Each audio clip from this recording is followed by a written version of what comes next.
Find the area of the shaded region in the figure where ABCD is a square of side 10 cm. Use pi equal to 3.14. तो question में देखिए हम लोगों को यहाँ पर एक फिगर दे रखी है और इस फिगर में ABCD क्या दिया है, हम लोगों को एक स्क्वायर दे रखा है और इसकी साइड हम लोगों को दे रखी है 10 सेंटीमीटर। और यहाँ पर हम लोग देख रहे हैं कि शेडेड रीजन है जो लीव्स की फॉर्म में हम लोगों को दिख रहा है। तो बेसिकली शेडेड रीजन का हम लोगों को एरिया फाइंड करना है। अब इस शेडेड रीजन का अगर हम लोगों को एरिया फाइंड करना है तो भाई कैसे फाइंड कर सकते हो वो जरा समझ लो। भाई हम लोगों ने क्या किया, हम लोगों ने जो स्क्वायर दे रखा है ना, इस स्क्वायर का एरिया फाइंड किया और इस स्क्वायर के एरिया में से देखो यहाँ पर एक सेमी सर्कल बन रहा है और एक सेमी सर्कल इधर बन रहा है। तो हम लोगों ने इस स्क्वायर के एरिया में से इस सेमी सर्कल के एरिया को कर दिया माइनस, साथ ही इस सेमी सर्कल के एरिया को भी हम लोगों ने कर दिया माइनस। तो बेसिकली हमारे पास कौन सा एरिया रह जाएगा, this area plus this area. ठीक है, तो इन दोनों का सम हमारे पास में रह जाना है। कब, जब हम लोग पूरे स्क्वायर के एरिया में से इस सेमी सर्कल और इस सेमी सर्कल के एरिया को माइनस कर दें। ठीक है, अब फिगर से हम लोग देखें तो ये वाला जो एरिया है वो क्या है, R1 है और ये वाला एरिया है R3। ठीक है, तो हम लोग बेसिकली क्या फाइंड कर सकते हैं इससे, R1 प्लस R3 यानी कि जो ब्लैंक पार्ट्स है ना इधर और इधर, इन दोनों के एरियाज का सम फाइंड कर सकते हैं और जितना इन दोनों का एरिया होगा भाई उतना ही इन दोनों का भी एरिया होगा। ठीक है, तो इस तरीके से हम लोग भाई इस ब्लैंक पार्ट का एरिया फाइंड कर सकते हैं। फिर हम लोग क्या करें, फिर हम लोग इस स्क्वायर के एरिया में से अगर ये वाला पार्ट, ये वाला पार्ट, ये वाला पार्ट और ये वाला पार्ट कट कर दें यानी कि निकाल दें तो कौन सा एरिया रह जाने वाला है भाई, ये शेडेड रीजन रह जाने वाला है। ठीक है, तो आई थिंक समझ आ गया क्या करने जा रहा है हम लोग। और वो करने के लिए सबसे पहले किसकी जरूरत हमें पड़ने वाली है, वो करने के लिए भाई सबसे पहले हम लोगों को R1 प्लस R3 का एरिया निकालने की जरूरत है। चलिए निकालते हैं भाई। तो R1 प्लस R3 रीजन का जो एरिया होगा वो किसके बराबर होगा, R2 प्लस R4 के बराबर होगा।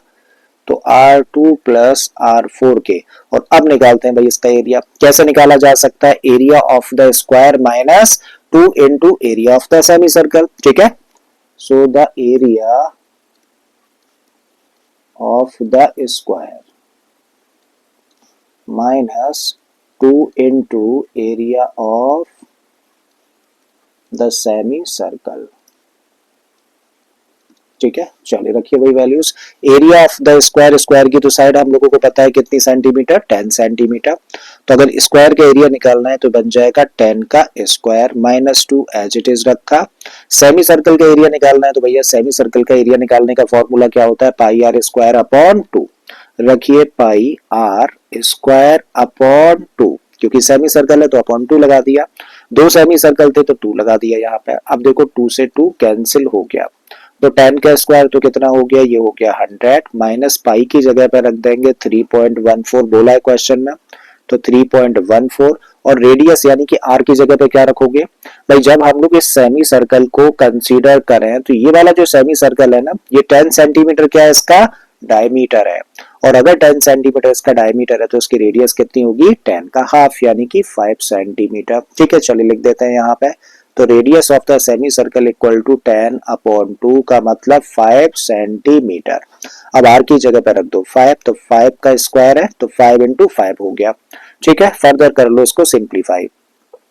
100 एज इट इज रखा माइनस, अब ये बन गया 3.14 इंटू में 5 जगह कितना हो जाएगा, 25 हो जाएगा। तो 100 फिर से रखा और अब अगर इन दोनों का मल्टीप्लाई करते हैं तो क्या मिलेगा, देखो 25 चौका 100, 10 25 एकम 25 और 10 35, 3 25 75 और 3 78। ठीक है, डेसिमल के बाद 2 डिजिट है तो 2 डिजिट से पहले डेसिमल लगा दो। अब 100 में से इसको कर दो माइनस, तो कितना आ जाएगा 21.50 सेंटीमीटर स्क्वायर। तो ये एरिया निकाल दिया किसका, ये एरिया है R1 प्लस R3 या फिर R2 प्लस R4 का।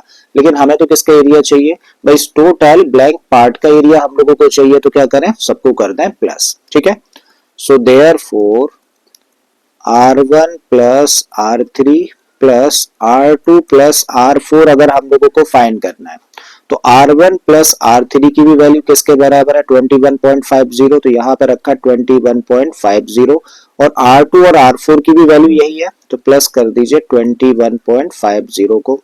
दोनों को प्लस करेंगे तो कितना आ जाएगा 43 सेंटीमीटर स्क्वायर, करेक्ट है। और अब अगर हम लोगों ने इन ब्लैंक पार्ट्स का एरिया फाइंड कर लिया तो अब निकाल सकते हैं हम लोग शेडेड रीजन का area. So therefore the area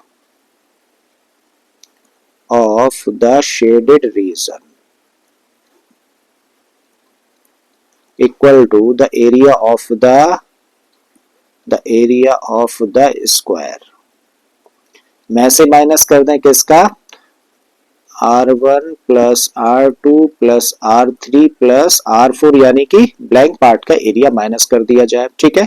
तो एरिया ऑफ द स्क्वायर कितना होगा, 10 का स्क्वायर यानी कि 10 इंटू 10, और ये सम हम लोग ऑलरेडी फाइंड करके बैठे हैं कितना 43। तो कितना हो गया भाई 10 का स्क्वायर यानी कि 100, और 100 में से 43 माइनस कर देंगे तो क्या आ जाएगा, ये आ जाएगा 57, ठीक है, 57 सेंटीमीटर स्क्वायर। तो 57 सेंटीमीटर स्क्वायर क्या निकल आया, इन लीव्स का एरिया निकल कर आ जाता है, यानी कि शेडेड रीजन का एरिया निकल कर आ जाता है, ठीक है।